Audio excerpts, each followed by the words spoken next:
నమస్తే, welcome to మనం TV. నేను పద్మిని. ప్రస్తుతంతో పాటు ప్రముఖ ఆధ్యాత్మికవేత్త, దత్త ఉపాసకురాలు, శ్రీపాద శ్రీవల్లభ దత్తపీఠం వ్యవస్థాపకురాలు శ్రీమతి లతా దత్త గారు మనతో పాటు ఉన్నారు. మాట్లాడదాం. నమస్తే అక్క. నమస్తేరా అక్క, సామూహిక గురుచరిత్ర పారాయణ ఈ సిరీస్లో భాగంగా 8 అధ్యాయాలు ఆల్రెడీ అయిపోయాయి. ఇక 9వ అధ్యాయం.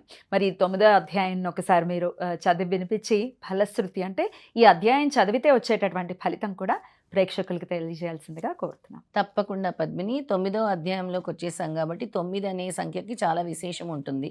అన్నిట్లో కూడా 9 అనే నవగ్రహాలు, అలాగే నవదుర్గలు 9 వాడతాం. ఈ 9 గురువారాలు ఎవరైతే పూర్తి చేసుకున్నారో వాళ్ళు ఈ వైశాఖ మాసంలో ఏదో ఒక దానం ఇవ్వండి. గురువారం రోజు జలదానం కానీ, పెరుగు దానం కానీ, పళ్ళ దానం కానీ ఈ అధ్యాయం పారాయణం చేసిస్తే చాలా మంచిది. 9 వారాలు విశేషమైన ఫలితము స్వామి ఇస్తారు. ఎందుకంటే స్వామికి అన్నదానం అంటే చాలా ఇష్టం. అది కూడా పేదలకి లేదా పశుపక్షాదులకు, జంతువులకు పెడితే ఇంకా ప్రీతి, గోవులకు పెడితే కూడా చాలా ప్రీతి. ఇక 9వ అధ్యాయంలోకి వెళ్ళిపోదాం. అలాగే అక్క. శ్రీ గురుచరిత్ర 9వ అధ్యాయము. శ్రీ గణేశాయ నమః, శ్రీ సరస్వతీ నమః, శ్రీ గురుభ్యో నమః. సిద్ధ సరస్వతి నామధారకంతో ఇంకా ఇలా చెప్పారు. శ్రీపాదుల రూపంలో అవతరించిన దత్తాత్రేయ స్వామి సాక్షాత్తు భగవంతుడు, సకల తీర్థ స్వరూపుడు. ఆయన కూడా సాధకులకు సన్మార్గం చూపడానికి ప్రతిరోజు 3 కాలాల్లోనూ కృష్ణానదికి వెళ్ళి స్నానం చేసేవారు. అలాగే ఆర్ఘ్యం మొదలైన విధులన్నీ నిర్వర్తించుకొని మఠానికి తిరిగి వస్తూ ఉండేవారు. ఎవరు కృపాదృష్టి వలన భక్తులకు గంగా స్నాన ఫలము కంటే కూడా ఎక్కువ పవిత్రత, పుణ్యము కలుగుతాయో అటువంటి స్వామికి నదీ స్నానం వలన కలగబోయే పుణ్యం ఏముంటుంది? ఇక కథలోకి వెళ్దాం. ఆ గ్రామంలో ఒక చాకలివాడు ఉండేవాడు. ఆ చాకలివాడు ప్రతిరోజు కూడా శ్రీపాద స్వామి కృష్ణానదిలోకి వచ్చి స్నానం చేసి వెళ్తున్నప్పుడు చాలా చక్కగా వినయ విధేయతలతో నమస్కరిస్తూ స్వామినే చూస్తూ ఉండేవాడు అనమాట. అలా ప్రతిరోజు కూడా స్వామికి ఎంతో భక్తితో, అనంతమైన భక్తితో నమస్కరిస్తూ ఉండేవాడు. అది అలా జరుగుతూ ఉండేది. అయితే స్వామి అంటున్నారు, నాయనా, నీవు నిత్యం ఇంత శ్రద్ధాభక్తులతో నమస్కరిస్తున్నావు. నీ సేవ వలన మాకు సంతోషం అయింది. నాటి నుండి అతడికి సంసార చింత నశించి మరింత భక్తి శ్రద్ధలతో స్వామిని సేవించసాగాడు. ప్రతిరోజు అతడు స్వామి యొక్క ఆశ్రమ ప్రాంగణమంతా శుభ్రం చేసి చిమ్మి నీళ్లు చల్లుతుండేవాడు. అటు తర్వాతనే తన కులవృత్తి చేసుకుంటూ ఉండేవాడు. ఒక వసంత ఋతువులో వైశాఖ మాసంలో ఒక రోజున స్వామి నవ్వుతూ, నేను అందుకే ఇందాక చెప్పాను వైశాఖ మాసంలో మీరు దానం ఇవ్వండి అని. ఇక్కడ కూడా వైశాఖ మాసం వస్తుంది. వైశాఖ మాసంలో ఒక రోజున స్వామి నవ్వుతూ అతనితో, ఒరే, నువ్వు రాజువై జన్మించి రాజమేలుతావురా అని అన్నారు. అతను తర్వాత ఒక రోజు అతడు గుడ్డలు ఉతుక్కోవడానికి నది వద్దకు వెళ్ళినప్పుడు అక్కడ సుందర యువతి జనంతో కలిసి విహారార్థమై వచ్చారనమాట. రాజకుటుంబం అంతా కూడా వచ్చారు.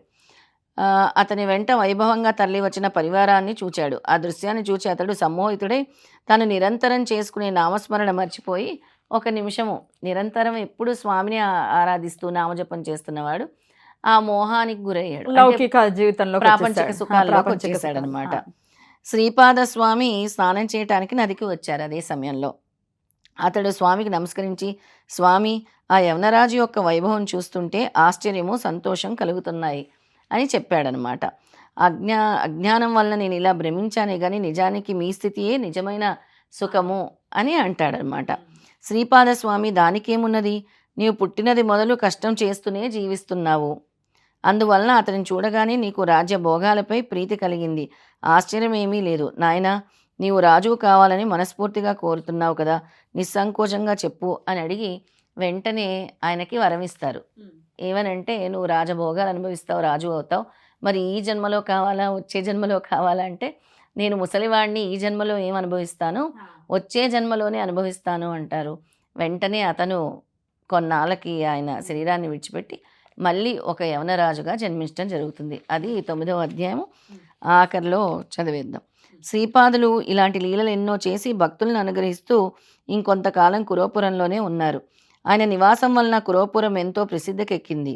ఒకప్పుడు ఆయన, నేను ఇంతకు ముందు అంబికకు జీవితాంతము శివపూజ చేస్తే మరుజన్మలో నా వంటి పుత్రుడు కలుగుతాడని ఆశీర్వదించాను. నాతో సమానుడు మరొకడు లేడు గనక నేనే ఆమె గర్భవాసాన్ని అవతరించి నా మాట నిలబెట్టుకోవాలి అని శ్రీపాదుల వారు తలిచారు.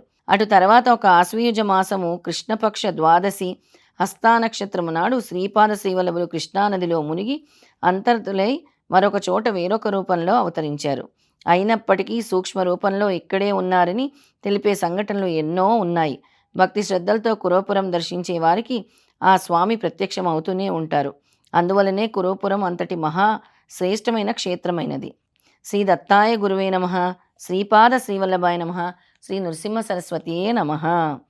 ఈ 9వ అధ్యాయం పారాయణం చేసిన వారికి దారిద్ర బాధలు తొలగి అఖండ ఐశ్వర్యం లభిస్తుంది. శ్రీపాదుల యొక్క అనుగ్రహం లభిస్తుంది. ఇలా తీర్థయాత్రలకు వెళ్ళాలి అని గట్టిగా అనుకునే వాళ్ళకి తీర్థయాత్రల కోరిక కూడా నెరవేరుతుంది. అద్భుతం అక్క, చాలా చక్కగా చదివి వినిపించారు. మరి మీరు ఈ అధ్యాయం చదివిన తర్వాత 9వ అధ్యాయం కంప్లీటెడ్ అని శ్రీ గురుదత్త జై గురుదత్త అని కూడా కమెంట్ చేయండి. రైట్ అక్క, చాలా చక్కగా తెలియజేశారు. కృతజ్ఞతలు అక్క. నమస్తే. జై గురుదత్త. శ్రీ గురుదత్త.